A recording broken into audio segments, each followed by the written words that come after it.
And that's indeed show us how the users adapt to the requirements and pleasures new technology brings up. It was surprising to me the number of small businesses that didn't have a website, that weren't tech savvy. And of course, if you fast forward to 2025, it's even more surprising. And yet there still are people that have failed to adapt. And you see their Instagram over there, but not a website and a regular Gmail address. These are not big investments. I often tell people, listen, very likely 90% of those companies are not going to have a deeply thought out or profound digital marketing strategy. They're all these platforms, Shopify, that makes it sound that it's really easy to put your website together, 1, 2, 3, and magic happens. To an extent it is. My personal recommendation is Welcome to another episode of the Couch Pod. Today, I'm joined by Emmanuel Petrescu, a digital marketing and SEO expert with 10 years of experience based out of Toronto. He also runs a newsletter, How About Some Marketing. The link to that will be in the description below. And he's worked with some big firms, Kantar, Yellow Pages. Very fortunate to have him on the pod today to unravel some strategies for growing your furniture business or your couch flipping business. Emmanuel, thank you so much for coming on. Thank you so much for having me, Charles. It's funny enough, we're talking about couches, but I'm doing this episode from a chair. I need to get a couch. I actually sit just on this chair. I have the hammock behind me, but I move frequently because I'm like kind of a digital nomad. So I don't really get to choose where my podcast setup is. And so you'll see me in different backgrounds in different episodes. But that is a great idea. We got to get the couch going on, make the branding on point. Okay, so Emmanuel, you have an amazing background working with different clients. And of course, you got your start working at Yellow Pages as an SEO manager. Could you tell us a little bit about that experience? Because I know Yellow Pages used to just be this big book that they handed out, and then eventually they digitized their business. And if you are in a small business, being in a directory can be really important. So that gives you firsthand and behind scenes experience in SEO that I think is really unique. That indeed is a well-recognized brand. That big book was present. I don't think there's any country that didn't have a version of Yellow Pages. Obviously, I work on the digital side. I had previous experiences before in digital marketing, working with other agencies,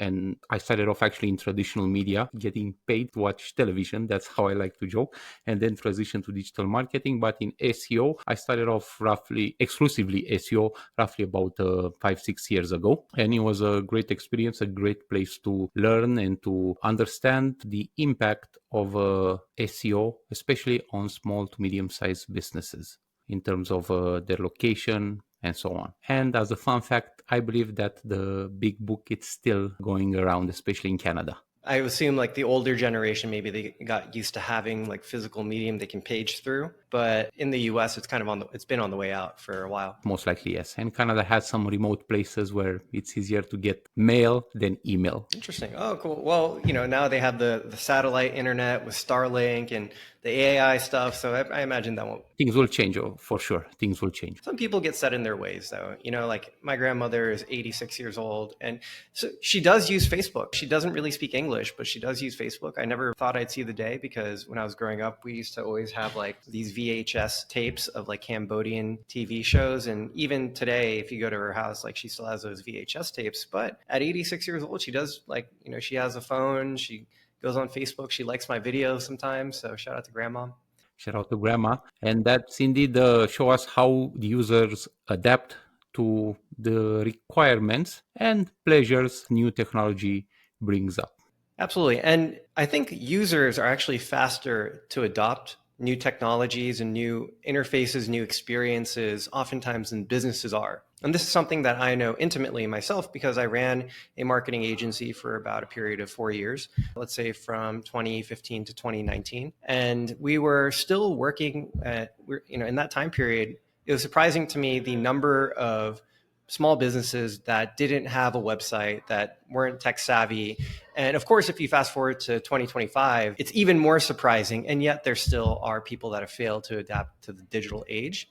And I think there's like maybe an initial surprise when you understand the scope of the issue of how many people are not tech savvy. But as you become accustomed to that fact, you realize the experiences and how the technology and the ability of the average business owner to engage with technology is actually very limited. And so it's like all this technology revolution is happening and it's kind of speeding past a lot of the average small business owners. So what are some of the things that you find challenging when working with, like an HVAC company, or let's say a furniture store that's trying to go digital and, trying to attract people to their business? I'll make two comments based on what you said, and very well said. I'm going to go back to the recording and use it in my pitches as well. Thank you for that, Charles. Still, many businesses don't have a website. I believe that a website is still should be at the center of any kind of marketing effort. I've been to some trade shows, to some fairs, or people hand you their business cards and you see their Instagram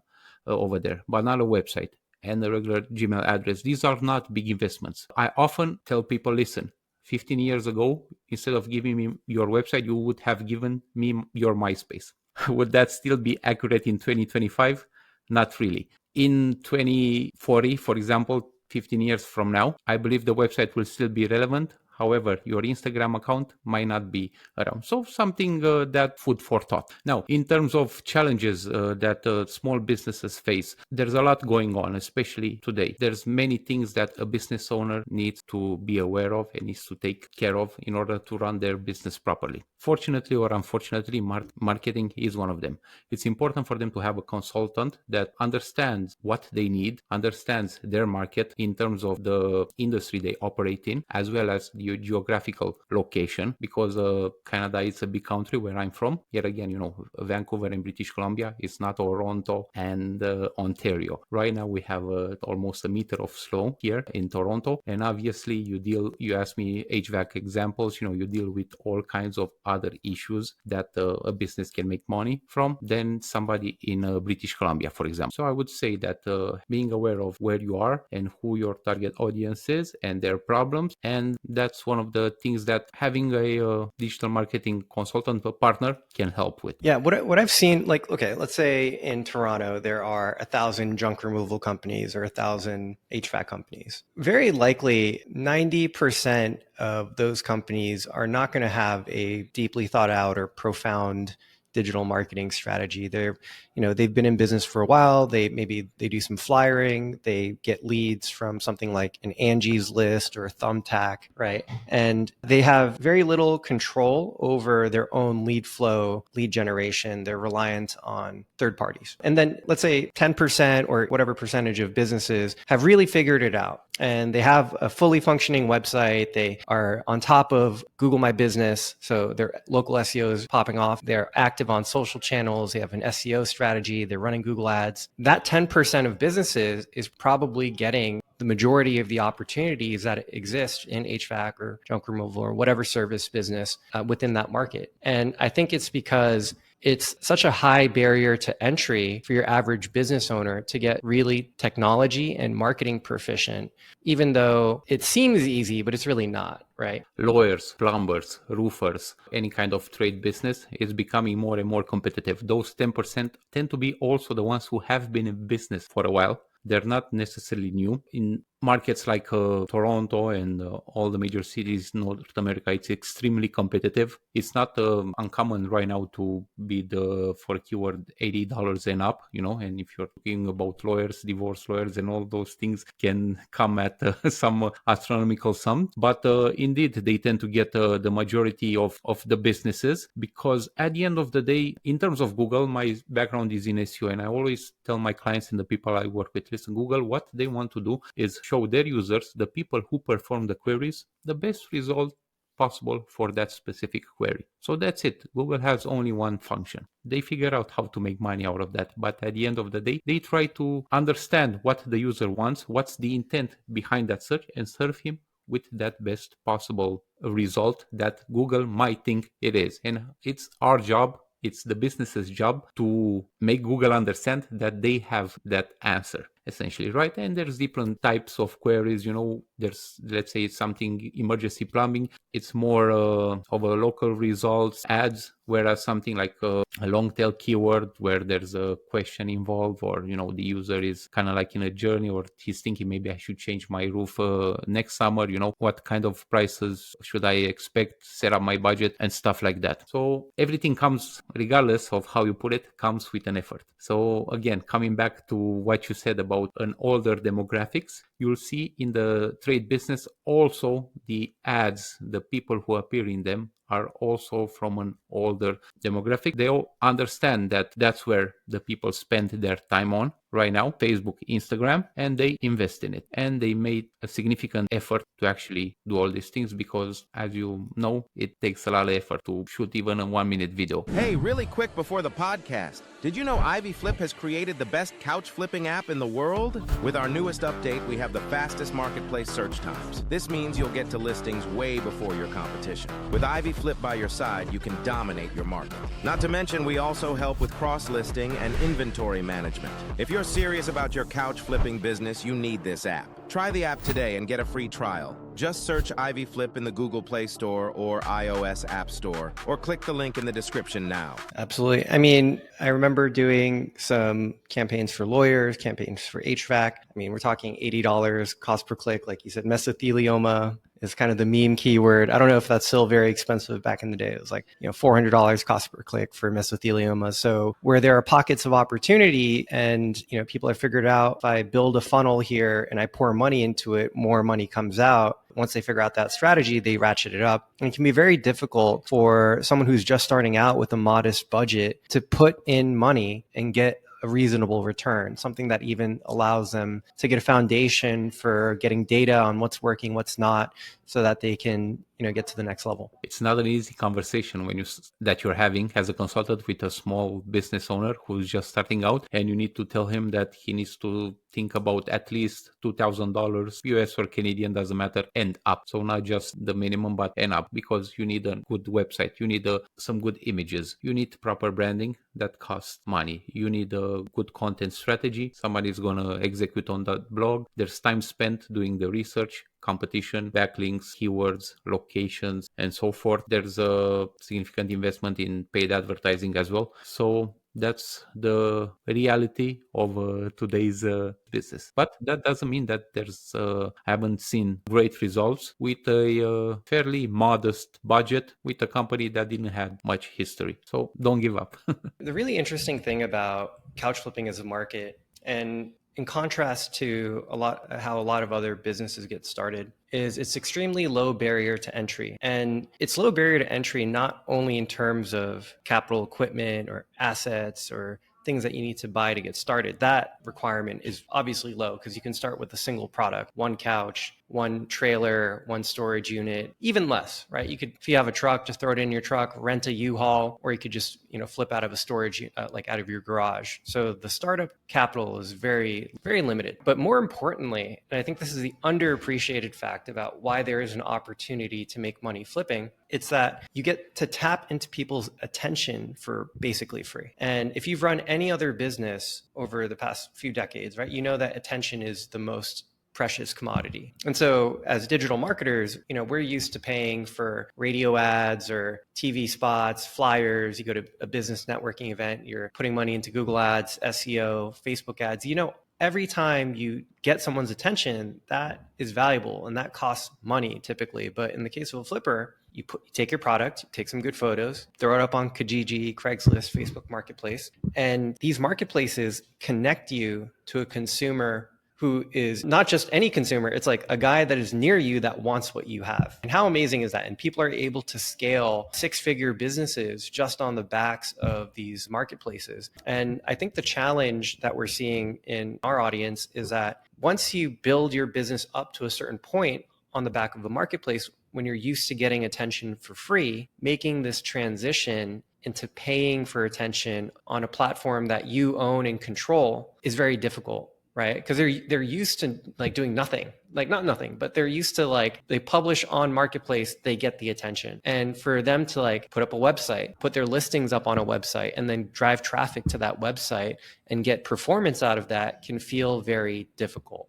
Indeed, it's true. One thing that I think everybody realizes, you can only grow up to a point in those places. So any business's main goal is to grow and expand and make more money. So you will reach a plateau more or less on those platforms because there's only so much. So then you'll need to expand to places where your potential buyers, your audience is. I believe it's a natural transition. We all have seen it across many different domains and including couch flipping as well. But to your point, yeah, there's an investment that they need to make, and not just necessarily the money, but the time that's required to figure out the website, figure out the SEO strategy, figure out the ads, figure out even the social media stuff, which is becoming more and more addictive. I probably, like everyone else, spend more time than I should on watching all kinds of videos, including every now and then somebody, even a couch flipper or any other trade business, that started creating content, and the algorithm kind of like figures out what's the potential audience for that specific video. So that when a video like that doesn't necessarily cost money, but takes the time to come up with it. So if somebody would ask me, what would you suggest in terms of a marketing strategy to grow? I would say think about long term, think about started creating a brand around what you're doing, give it a name, give it a logo, choose some colors, and think long term, think big. And I'm not sure that you're going to turn up like IKEA or Leon's or anything like that, but there's always possibility, especially in digital market. You don't know exactly until you start doing it where your channel is. You might have been successful on Facebook Marketplace, for example, but once you start putting up some videos on TikTok, you might blow up, and that will inevitably result in some other kind of revenue. But I would suggest, to your point, thinking about long term, thinking of giving it a name, having a logo, putting a brand to it, and start doing some research. Research meaning, what are people looking for? Is there enough volume? Is there enough intent? Is it actually worth it? Absolutely. I think people complain about the algorithm on these marketplaces. I'm not getting views this week. I'm not getting clicks this week. And last summer was so much better. And I think there was a community-wide moment where where listings really were getting less views than what people are accustomed to. And I think that moment, sometime middle of last year, is what led some flippers to start diversifying and thinking about other channels which they could reach their consumers on. And if you think about your total addressable market in Toronto, once again, let's say 20% of them are going to be on these local marketplaces like Kijiji and Facebook. And then 80% are nowhere to be found on these local marketplaces. And these are just rough numbers, right? And everyone that is flipping couches or selling furniture might be competing for that same slice of customers because it's the low barrier to entry thing to do. It's the other 80% that is locked behind Google or locked behind, some other channel that a little bit harder to access, that is kind of a new frontier for people. And I think once some people start figuring out the strategy for how to be successful with the website, how to be successful on Google, that is going to spill over, because people talk and strategies get shared. But I don't think it's happened in this community for couch flippers as of yet. Now, if you were in the shoes of a couch flipper, you have a business making $300,000 a year, you have a little storefront, a warehouse, you have a box truck, you're making decent money, like $50K a month, right? $300,000 a year. That'd be $600,000. Yeah. So you're making $25,000 a month, right? So you have a nice little business for yourself. However, it's all reliant on Facebook and you want to diversify onto another channel. Would you recommend trying a little bit of everything, or would you recommend picking a channel and focusing in and getting that to work? So what would you do and why? Preparing for this podcast, I did a couple of searches, for what kind of keywords people are looking for on Google. And we can see, for example, across US, an average monthly search for a keyword like affordable sectional couches or cheap couch or sectional couch for sale and stuff like that, 30,000 searches and up. So based on the data, we know that there's volume. You can figure out locally what kind of volume is there in the area you operate in. Especially if you have a location, a storefront, goes without saying that you should have a Google My Business, Google Business Profile, as they call it now, the all Google Map listings, which you can optimize and often pops up in searches for your main keywords, but for some other long tail keywords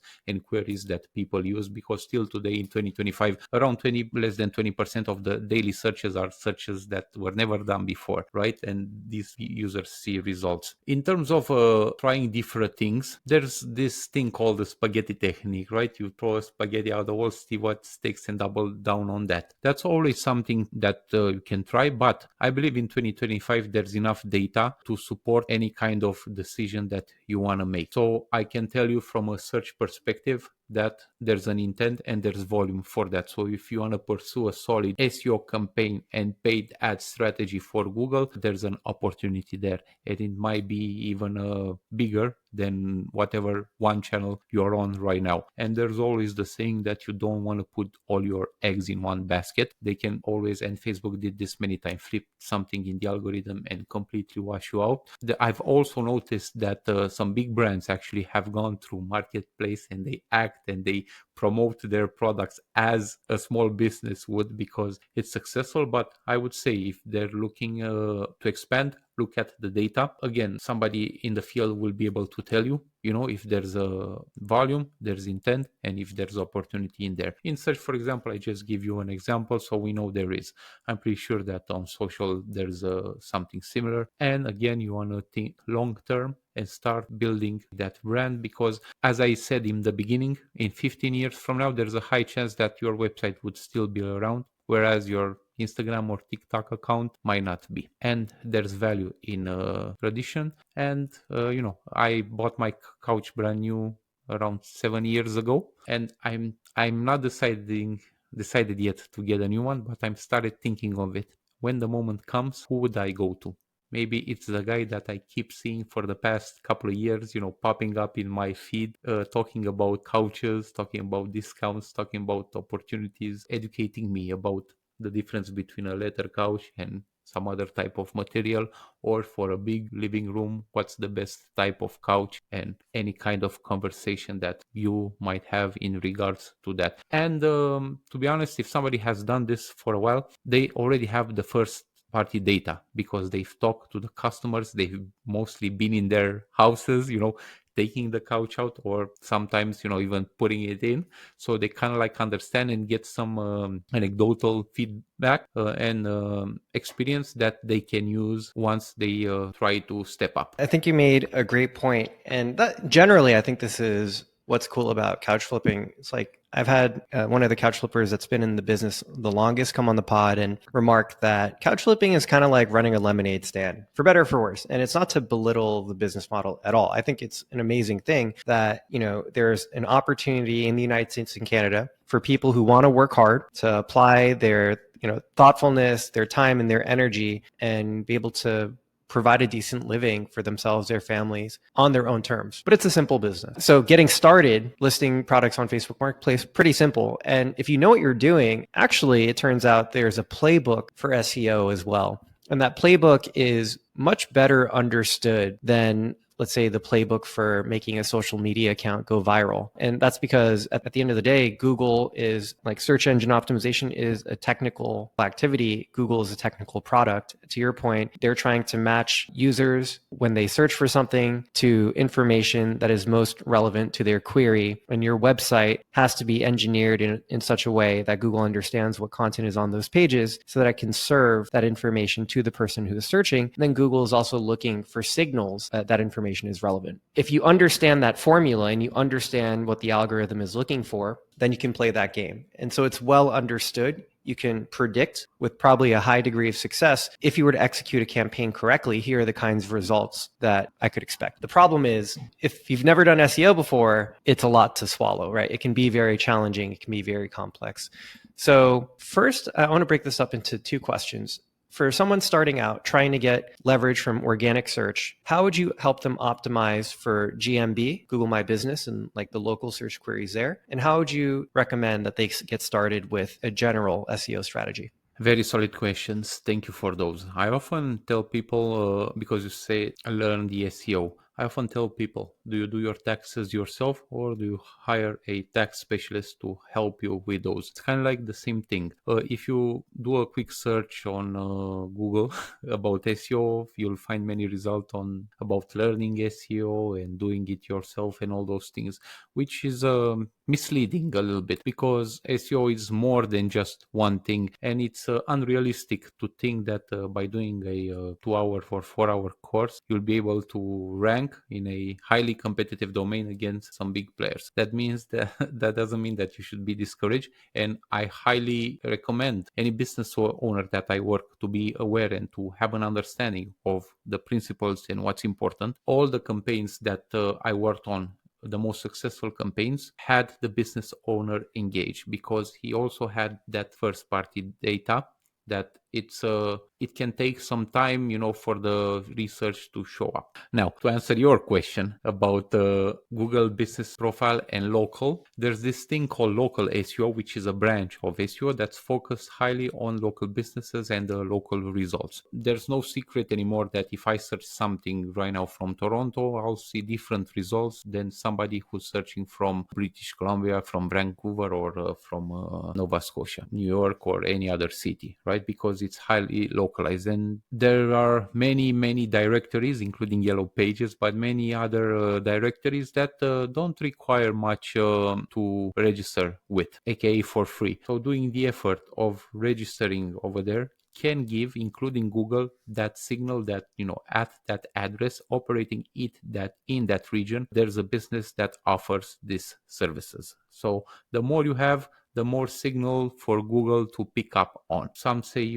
there's no minimum or maximum you can have. It's better to have more than to have less, if that's so to say. Google tends to prefer showing the Google business profiles at the top. It was previously called Google My Business and previously Google Maps. So there's a history in there. It's also a Google product, so they prefer to show their listings. What's important and how you can leverage against your competitor is to have it highly optimized, because that profile also has a place where you can add description, where you can add product, where you can add services, where you can add pictures, and where you can ask your users for reviews, your customers, and so forth. So we know from all the data that's shared that reviews have a high impact on the search results and having your listing featured in there. It's a game that's played in time, so it's not going to happen overnight, but the sooner you start, the more chances you have, and the more better reviews, the higher chance of showing up at the top can be. So two things: ensure that it's highly optimized. There's no missing field. There's not a field there that you can add and it's not added. Make sure you include your keywords in there, your main keywords and so forth in the description and in every place that you can. Good images, and make sure that you get reviews. That's a excellent start. And any other amenities that you might see there, question and answer, FAQs, most common FAQs, and so forth. On top of this, there's an option for Google Business Profile. There's an option to post like you would post on Facebook and all social media. And there has been reports, and I've seen this myself, where you can actually see a slight increase in the eyeballs that your listing is getting. So, long answer to a short question.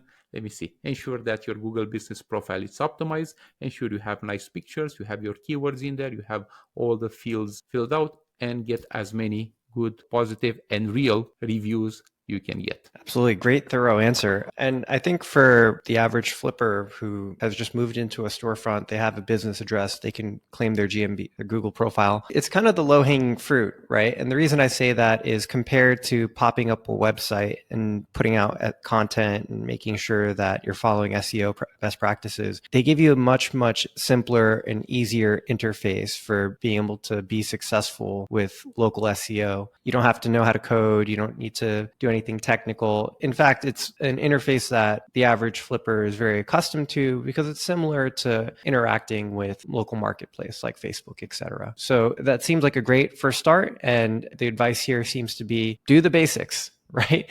Make sure, do the basics, but do them well. Make sure that all your information is in there.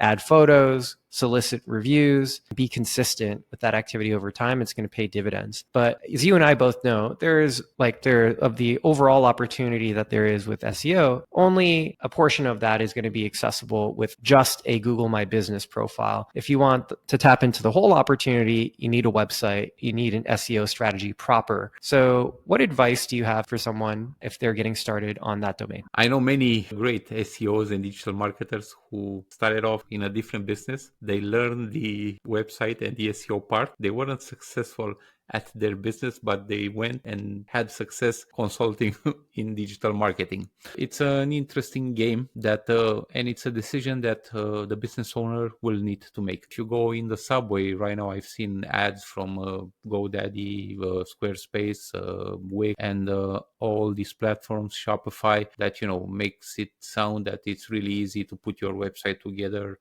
1, 2, 3, and magic happens. To an extent, it is. My personal recommendation is to ensure you have complete control over your domain and over your website, which in 2025 it's still a reality that you don't actually own some of the things that you think you own. So that will be one thing. I would say think about your budget, get a consultant, get somebody who had some results, some expertise, not your cousin that built you or built your own website 20 years ago, but somebody close somebody that comes with a recommendation and that can create something basic for you with the minimum budget and start from there. I would say control is more important in the long run. Think about what you want to do and how much do you want to invest, because it takes time. If you're talking about products, upload it, take photos, upload it, description, and all those things, right? In order to actually see some results from Google, you need to spend the time to optimize the description, the page, and all those things. You're already doing that, on all the other platforms,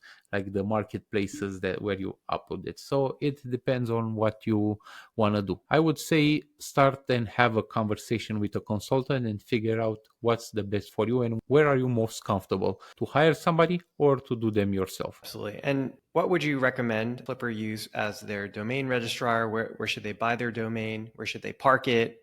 Do you have any recommendations in terms of CMSs? These are functionally e-commerce stores, but it is a little different because each product is one of one, because it's a used product. So once it's sold, it's gone. Any recommendations in terms of technology and getting set up? Yeah, that's an excellent question. It's hard. I can tell you what I use. For example, my domains, I tend to buy them from Namecheap. Hosting, there's some good hosting companies out there that aren't charging you an arm and a leg. Cloudways, it's my preferred one. I prefer to work with the WordPress platform, which is not exactly free as many say, but it's more accessible, and it's still the one that you can have the most complete control over. You won't believe, but some of the other platforms that are quite popular have some sort of a limitation. You cannot add more than 100 products, or for more than 100 products you need to pay an extra to upgrade to an extra package, similar like most of them. So these are some things that you need to think about when it comes to your cost, because when you're at the beginning, you budget something that supposed to cost you $20 a month, but it ends up being $80 a month. I'm not sure that would break your business, but obviously it's a significant increase. Again, that consultant should theoretically figure out what's the best way. In terms of my recommendation, I would say get your domain from your preferred I use namecheap.com. I am affiliated with them, but if you type it in, I won't make any commission. Cloudways is a good hosting platform to host the website, and WordPress is the most flexible one in terms of ease of use, but also keeping complete control over it. Now, there's a lot of things that a business owner needs to do, especially when he'll try to scale, because he's doing this because he wants to move forward. So again, coming back to my recommendation. I think for the average bear, SEO is not something that you want to do on your own. Probably other forms of digital marketing might be something that you're going to be better off doing on your own. And I think it's just the cost to value ratio and hiring out services for digital marketing, especially if you're a small business, tend to be pretty bad. The problem is digital marketing is also pretty low barrier to entry, and it's hard to tell who's good and who's bad, right? Everybody's an expert. Everybody's an expert. I'm a kid with a camera and I make TikToks. Like I'm a social media influencer, right? And especially with the agency business model, it's hard because if you're working with a bigger agency, now you don't have like direct access to the founders who are probably the strategists and people who really put the oomph in the results that they're getting for their clients early on. You have, like a team that's working on your thing, but they're working on like 10, 15 different projects at the same time. And so is anyone really taking accountability for the business result? Only the business owner takes accountability for that, right? And therefore you're just going to care a lot more about creating your own social media campaigns, creating emails. And nowadays with ChatGPT, you can generate a lot of that content at scale yourself. And you know how to shoot a video, right? You've been using your phone, you've been taking pictures of your couches, you know how to do a little selfie video, walk around the couch. Like people know how to do these things. So it's less complex. SEO is very complex. It's gotten less complex over time, fortunately, but even today, like I would not touch the SEO of our website myself, right? Even our engineers did not want to touch it. Like at one point I was like, guys, I think we should just get really good at SEO ourselves because like we're having trouble finding an SEO consultant that we think is going to do the job. And we hired a couple cheap ones here and there, and we were looking at the results that we're getting back from them, and we severed ties pretty quickly. But like we have a pretty good deal of digital marketing background and also technology expertise. And if you don't have that, how can you tell if the work that you're getting is good? You just rely on the input of the so-called expert that you hire. Anyhow, this is a long way of saying, I think it's reasonable to try and do some aspects of your digital marketing yourself. It is not really reasonable for your average couch flipper furniture store owner to develop domain expertise in SEO. It's far, far better to find an expert, but experts are hard to come by. Yeah, good point. Sometimes you need to, trust that you made the right decision. There's plenty of ways of figuring out what the best consultant for you. Word of mouth is usually a good place to start. Some Google searches can actually bring up the top results. Usually the top results are also at higher price points, so that's something to consider as well. But there's another thing that I feel like we should mention. SEO in 2025 is not the same thing as SEO in 2020, and definitely not the same as SEO in 2015 or 2010 and so forth. The foundations have kind of like remained the same, but things have changed. I would say the user has become more aware. He's doing more research. He's jumping. If he was looking at 2-3 sites before he made the decision, now he's looking at 7. He most likely first will go to Amazon or some of the big players out there. So it's definitely a challenge figuring out how to navigate all these and how to leverage the existing technology, including AI. I'm happy that you mentioned ChatGPT, which can be an amazing assistant, which can help you tremendously. Unfortunately, many people still think that it can do the job for you, and it can to an extent with all these AI agents, but I don't know about others, but myself and all the other digital marketers I talk to, they told me that, and myself, I work more since AI than I used to work. Yes, I got more results, I got better results, I can scale and all these things, but it's not that I'm working less, but I'm using it as an assistant. If you would take me, let's say, an hour to come up with 10 topics, good topics for a couch flipper, I can easily ask ChatGPT right now, even with the free version, to tell me some 10 topics of blogs or video scripts that somebody who's looking to get a couch would be interested in, and that's something amazing. Absolutely. It's a weapon that when wielded correctly can greatly deliver results for your business. So what do you think, given what you know about our audience, an appropriate starting budget would be and like a commitment for them to make if they wanted to see results?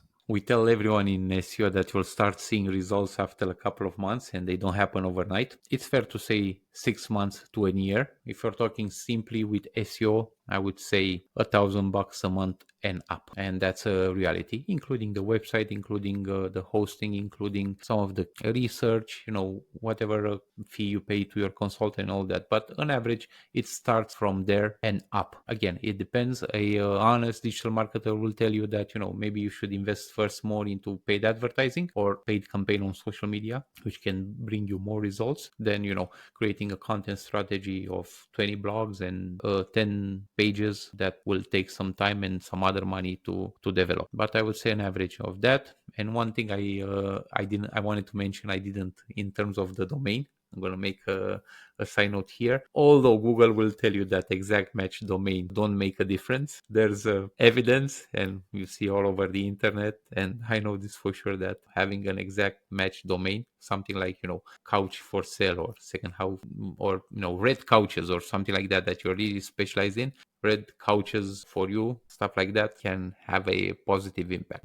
Very interesting. I mean, there's always notes on the algorithm updates and what it ranks, what it doesn't rank, but there's really nothing like the data in your search console or the data in your ad account, right? Talk best practices all you want, but the only thing that is real to me is the data that is in front of me that I paid for. At least that is your reality. That's everyone's reality, the Google's reality. So imagine you were taking on a couch flipper as a client, and he has a website. It's a basic 5-page e-commerce site. It has like a homepage, an about us, contact page, product catalog, and they have 20 couches listed. And he said, here you go. Where would you start and why? If he already has it, then some sort of data is already available. To your point, Search Console, Google Analytics, see what's happening over there, what kind of keywords, what kind of traffic you get there. I would start, of course, by researching. Again, coming back to a solid research at the beginning can help you tremendously throughout the campaign. And by research, I divide it into local keywords,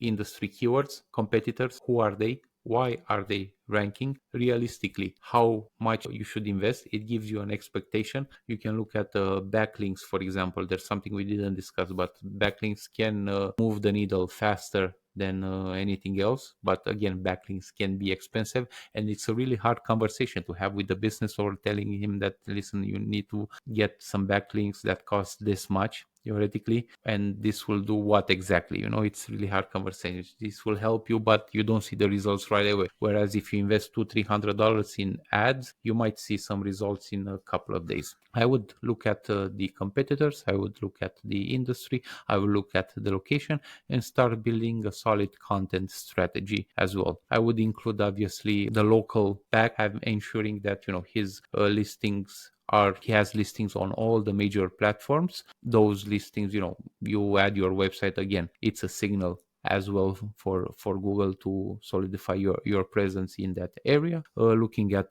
creating, as said, the content strategy, suggesting repurposing that content strategy on any other channel. 5 things you should know before buying your next couch. Can be a good blog for your website, can be a good blog for your LinkedIn Pulse blog, can be a good subreddit, a good blog for a subreddit, and can be a great topic for a 1-minute video. You can always say, if you want to learn more, go back to our website and all those things.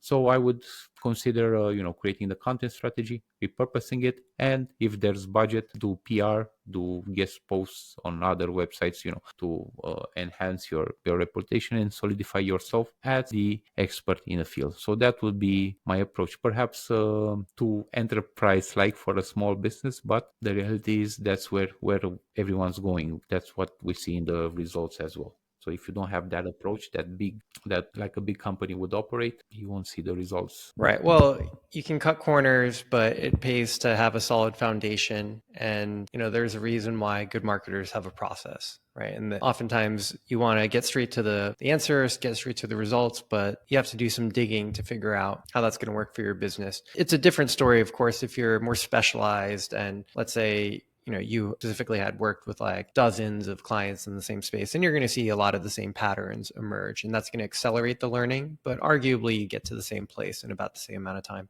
There's value in being specialized in your own niche in digital marketing, and I'm pretty sure in couch selling as well. I know. Think about office couches or stuff like that, lounges, bars, and all those things, There's value in being niched. Could you break down for us what the basic activities in SEOing are? And, you mentioned backlinks. I think people get the sense like, okay, we should have a blog, right? Maybe they have some semblance of the keywords on the pages are important. But I think a lot of this is actually foreign to the average person, right? So maybe you could just break down what you'd be paying for if you were to work with an SEO specialist.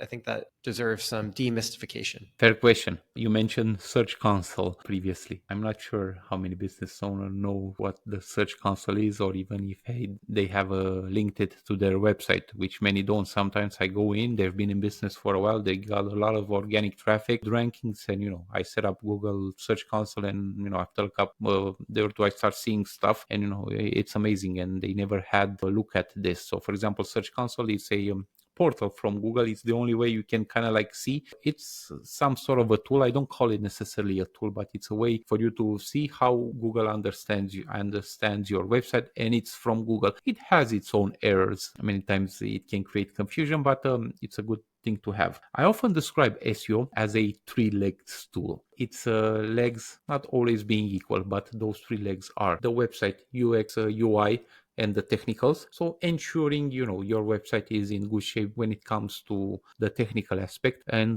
there's many issues that come up with some of the big and major platforms, the most popular ones as well. There's issues with the JavaScript website, for example. Many people go in and I want a fast website, and they purchase a website that it's fast, but Google can understand any of it because it uses a certain framework that's not accessible to the crawler, and that's a reality. So you have the technicals, the content. Content is king, can be in many forms, but optimize website pages, the so-called service pages. For example, you would have red couches, blue couches, stuff like that. I don't know, couches for small apartments, couches for condos, couches for big apartments, couches for your basement, stuff like that. And the third leg would be the backlinks, which again is something that many business owners don't really understand. Backlinks are essentially like votes from other websites that can kind of like give you the okay in the eyes of Google. And we need to remember, I've seen sites that rank well without good backlink, what SEOs might call a good backlink profile, and Google will tell you that backlinks don't count that much. But we need to remember that the backlinks and the algorithm and how Google, the crawler, the search algorithm looks at was what differentiated Google initially from all the other search engines, and what made the results good enough for people to switch from other search engines more popular at that time, Alta Vista, Yahoo, and so forth. So again, long answer but make it short: content, technicals, and backlinks. Not all legs being equal, but something to be aware of. Absolutely. And all three are important. And those would be like the big buckets of SEO activity. You have to work on all three, because let's say you work on two, then the other is going to be your bottleneck. And so, if you don't have enough content, then all the technical optimization in the world is not really going to help you. If you have zero backlinks, then that's going to throttle the success of your site, even if you have really good content and it is readable to Google. So it is important for average small business to have a balanced plan that addresses all three aspects. I think the backlinks it's a hard nut to swallow, right? Because as far as I know, in 2025, a lot of that is pay to play now. You can tell me, but I think it's hard to get really good organic backlinks. Like you call a journalist and, hey, write an article about me, or, it seems like a lot of that is pay to play. But the way to think about it, if you published a paper, what is a signal that is a good paper? It's a fact that paper is cited by a lot of other papers. It means it was influential, that other researchers reference that paper as they're writing their own paper, and that becomes a signal of the authority of the paper. And similarly, Google has come up with a system where if you have a website that has high domain authority, and that website is linking to your website, it confers authority to your website. So that's the whole idea of this web of webs backlink thing with Google. Conversation that happens a lot is against Google. If you read their guidelines, they're against paying for acquiring backlinks. Yet there are conversations happening that you need to tell the business owner, we need to pay $500 to get a backlink with a DR of 80 or something like that. And what's domain rating, what's domain authority, what are all these things. So SEO can get more complex than just a simple green light from a plugin that you install on your website because you read it. So we're about at an hour together, which flew by really quickly. I think we could go much deeper on a couple topics here. I want to conclude with two questions. So the first, I'll ask them one at a time. So the first is, How do you think AI is changing SEO specifically? Very curious about this, maybe even just for my own personal reasons. I would say you'll see a lot of crap out there. So it's spitting out a lot of crap. People abuse it. AI, I can tell you that the SEOs have experienced firsthand what AI can do long before the ChatGPT, the LLMs have been released in the wild to the public somewhere in 2023, right? We look at the Google algorithm. We look at the paid ads. If you run any kind of paid advertising campaign, sometimes, you just put in the URL over there and Google comes up with the ads themselves, the headlines, the descriptions, the keywords you should bid on, and so forth. So that's AI, and it has been available for a while. Obviously, it's changing the game in any industry, not just in SEO.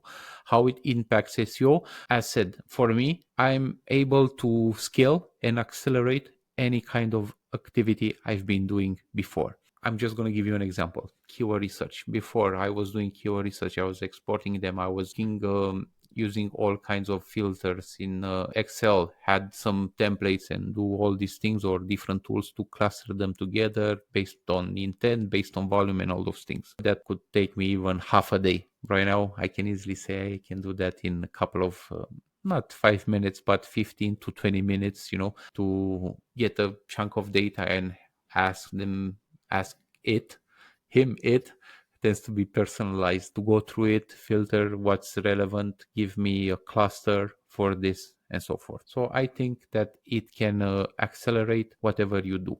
It can help with content creation as well. Somebody said I didn't come up with, but if you're a mediocre writer, it can help you become an average writer. How relevant and what kind of value is that content bringing? That's up to the user, up to Google. The users at the end of the day will figure out that it's crap and they're wasting their time reading or watching your content. So I would say for me, it impacted as being able to scale and using it as a personal assistant, having a second opinion and so forth. Okay, and the final question that I have for you is, I think our conversation has broached a lot of topics, concepts that are unfamiliar for your average couch flipper, furniture store owner. And I don't want to dissuade them, because for me personally, I think that Google and search is a great frontier of opportunity for the people that are early adopters or the pioneers that get in there, they spend some money, they make some mistakes, but they figure it out. Because at the end of the day, people rely on search to connect to products, to connect to businesses, to find things that they need. The intention behind every search is why Google has